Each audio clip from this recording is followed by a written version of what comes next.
Bueno, ya de retorno en su programa favorito de esta hora, en un 2x1 Express. Y en el día de hoy nosotros tenemos a un tocayo, ¿verdad? Un tocayo, Manuel Valdés, que es el presidente del partido Nueva Generación, y con él vamos a hablar de muchos temas tan interesantes. Él es un escritor muy observador de la situación de la humanidad. Y buen día, ¿cómo está usted? Don Manuel, qué honor estar aquí. José, encantadísimo en esta mañana. Es un placer, gracias por la oportunidad. Vi que usted participó en unas actividades relativas con un acercamiento de República Dominicana, Israel y en Panamá. Explíquenos un poquito sobre eso. Es correcto. Acabo de llegar de Centroamérica, específicamente de Panamá, donde se celebró el segundo foro centroamericano e Israel, que promueve el vínculo de las naciones hermanas que están apoyando lo que es el rol de Israel en la geopolítica, lo económico, geoestratégico, y específicamente las naciones que promueven el combate al antisemitismo, o sea, el odio hacia la nación de Israel. De eso se trataba el foro. A mí me correspondió el honor de hablar a nombre de la República Dominicana sobre los vínculos históricos que tenemos con Israel. Nosotros tenemos una historia de aportes a la vida del pueblo hebreo, específicamente el primer gran rol que jugó la República Dominicana fue en el 1938, cuando Franklin Delano Roosevelt convoca en Evian, Francia, a esa cumbre, la cumbre de Evian como se conoce, para discutir el estatuto de los refugiados judíos, en donde 33 naciones fueron convocadas, y allí el planteamiento de Roosevelt fue ¿qué vamos a hacer con los judíos? O sea, ¿dónde van a ir? ¿Quiénes lo pueden acoger? Y honrosamente la República Dominicana fue el único país que planteó la tesis de otorgarle hasta 850,000 visas a los judíos, de los cuales se ofertaron de manera oficial 100,000 visas, ante las cuales respondieron alrededor de unas 980 familias, que fueron las que se establecieron en Sosúa.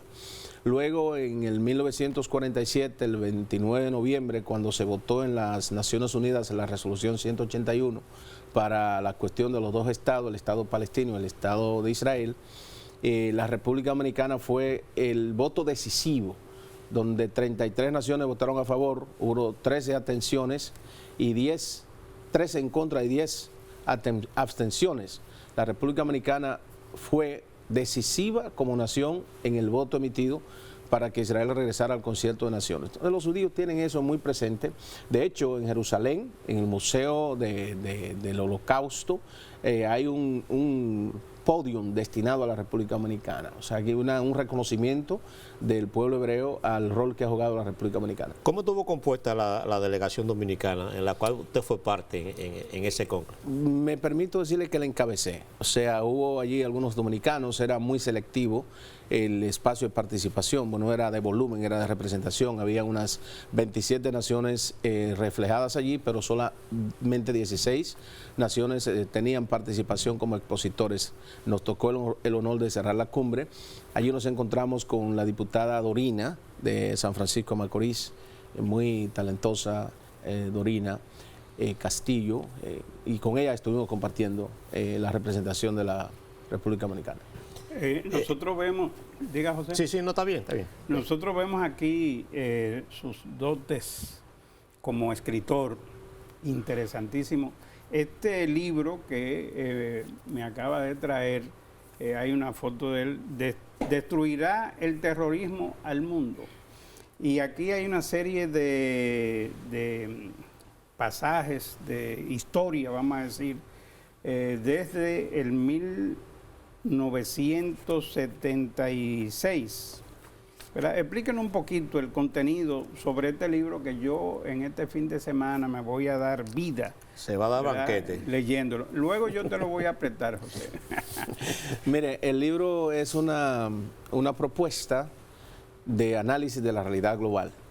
18 años de estudio sobre el terrorismo internacional, el crimen organizado, como el terrorismo internacional, que es un enemigo silencioso que parece o quiere hacernos creer que el mal ha triunfado sobre el bien, que la gente mala tiene el derecho a perturbar la paz colectiva, la paz global, y es un trabajo pensado con base científica donde intervienen elementos importantes de la comunidad de inteligencia de varios países que cooperan con informaciones que no están en la web 2.0. O sea, ahí hay contenidos que son el resultado de contactos muy directos, de compartir escenarios con esas entidades en las que hemos debatido la cuestión de seguridad. El libro fue lanzado en Nueva York en medio de plena pandemia, luego fue llevado a Washington, fue discutido con elementos de la seguridad, del alto nivel de seguridad nacional de los Estados Unidos, de las agencias de inteligencia, y aquí lo lanzamos en el Club Mauricio Báez cuando planteamos la necesidad de que el gobierno dominicano se aboque a crear una junta asesora de seguridad nacional. Nosotros estamos con las ventanas abiertas. Nosotros hemos descuidado completamente la protección de nuestras fronteras y en materia de seguridad nosotros estamos de espalda a la realidad que está viviendo el mundo. Estamos de espalda a fenómenos como el terrorismo internacional, como la islamización de América Latina. Nosotros tenemos en Haití más de 18 mezquitas. Eso le iba a decir, en Haití. Venezuela es un centro de operaciones de los grupos yihadistas. O sea, nosotros estamos ante amenazas reales porque todo el que está de este lado, el mundo está dividido desde el punto de vista de la cosmovisión de los terroristas entre los que son del Islam y los que son contrarios al Islam, que son satánicos para ellos, mientras que desde la concepción occidental se concibe a todo el árabe como terrorista, que no es cierto, no todos los árabes son terroristas. Desde la perspectiva de ellos, todo el que no sea islámico es un terrorista y hay que eliminarlo. Entonces, esta condición de la seguridad nuestra como país, nuestras fronteras, nuestros mares, nuestros espacios aéreos, tenemos que determinar qué vamos a hacer en materia de seguridad. El libro aborda el terrorismo desde la perspectiva histórica y hay una crónica de todos los atentados terroristas que han ocurrido en la humanidad desde que se lleva récord. Hay una crónica de todas las células terroristas que hay en el mundo, de todos los grupos terroristas que hemos tenido en América Latina, incluyendo aquí. Aquí teníamos la banda Colorada, en Haití teníamos los Tontomacut. Así que nosotros hemos tenido células terroristas y las tenemos todavía inmersas en la actividad social de la República Dominicana. ¿Y las bandas que hay en Haití son catalogadas? Son terrorismo, claro, pandillamiento. Eso que está diciendo Manuel Valdés es muy delicado. Muy delicado porque ciertamente en Haití hay muchas mezquitas islámicas y hay islámicos que son radicales, que no son fáciles. Entonces, cuando tú vienes a darte cuenta, comienzan a haber sabotajes aquí en República Dominicana y harto de terrorismo. Donde quiera que estos señores llegan, desarticulan el orden público, porque la concepción del mundo que ellos tienen es que solamente hay derecho a existir bajo la construcción de una fe islámica. Es decir, el Islam como tal, cuando fue concebido en el 609 a.C., tenía dos ejes y lo sigue teniendo. Un eje religioso que es te amamos, te queremos acercar a Alá, te queremos llevar a Dios, y si tú no aceptas te matamos. O sea, son dos opciones, o tú eres de lo que nosotros creemos que debe ser o te eliminamos. Entonces, ese fanatismo religioso, esa concepción de la ausencia de libertad que tiene el ser humano para decidir en quién cree, cómo cree, por qué cree, para qué cree, ellos no lo entienden. Ellos entienden que tú estás con ellos o está eliminado. Manuel Valdés, veo aquí que usted es presidente del partido Nueva Generación. Háblanos del partido, si ya está reconocido por la Junta Central Electoral y cuáles son los planes con relación a este movimiento. Muy interesante pregunta. Mire, el partido Nueva Generación fue víctima en el 2012 del terrorismo político de la República Dominicana, que lo abordo ahí en mi libro. La Junta Central Electoral, para entonces, nosotros depositamos un expediente en materia de ley completo. La propia Junta emitió un comunicado de prensa donde decía los siguientes partidos están pre-reconocidos después de haber calificado su expediente. Dígase que ahí estaba Patria para Todos, Quinta República, Nueva Generación. Éramos 8 de 35 organizaciones que solicitaron, de las cuales solamente 8 calificamos el expediente. La Junta tuvo un año con ese expediente antes de pronunciarse, después de haber dicho que estaban pre-reconocidos, después de haber cumplido con los fundamentos de la ley. Vaya sorpresa. Alrededor del 12 de febrero del 2012, justamente apenas unos meses de las elecciones, la Junta, la misma que había dicho que esos partidos habían calificado, descarta esos partidos, habiéndonos confirmado la militancia más que los partidos que habían reconocido antes. en el caso del Partido Nueva Generación, la Junta desestimó los expedientes de esos 8 partidos. A nosotros nos pareció que fue una decisión arbitraria y reafirmó la condición de que la Junta, digo yo, y responsablemente lo digo, la Junta Central Electoral es el vientre donde se anida la corrupción de la República Dominicana, porque la corrupción política se deriva de la corrupción electoral. O sea, si la corrupción electoral, si la Junta como árbitro de la democracia no otorga legitimidad a las personas que deben ser legitimados en su proceso de ser elegidos, o sea, si la Junta legitima lo ilegitimable, si la Junta no reconoce el derecho que tenemos otros ciudadanos a participar en el proceso electoral y nos cierra la puerta, la Junta patrocina la corrupción política y todo el dolo y todo el robo y todo lo que es la clase política que nos ha gobernado. Entonces el Partido Nueva Generación en el 2012 solicitó el expediente, el reconocimiento, desafortunadamente no fue así. En el 2016 era la misma Junta, nosotros entendimos que no era viable, pues era la misma Junta y podíamos anticipar los resultados. De cara al 2020 entonces decidimos reintroducir el expediente, pero nos encontramos con el asunto de la ley electoral que consagra en el Congreso, que por cierto una ley motrenca, una ley muy débil, muy frágil en materia de constitucionalidad. Y con esa ley entonces se judicializaron los expedientes del 2020. Cuando nosotros vamos a la Junta, había un deadline, o sea, faltaban unas 2 semanas para que perezca el plazo. No obstante, trabajamos, impulsamos el expediente, pero no llegamos. Lo que hicimos fue someter el expediente para una candidatura presidencial independiente, la cual solicitamos en materia de ley, amparado en el artículo 147 y 148 de la ley 3318. Sin embargo, la Junta no se pronunció a favor de esa candidatura, supuestamente no tenían experiencia montando una candidatura independiente, pero está en la ley. O sea que nosotros solicitamos la inscripción de la candidatura, la Junta debió aprobar esa candidatura porque estuvimos dentro del marco de la ley. No lo hizo.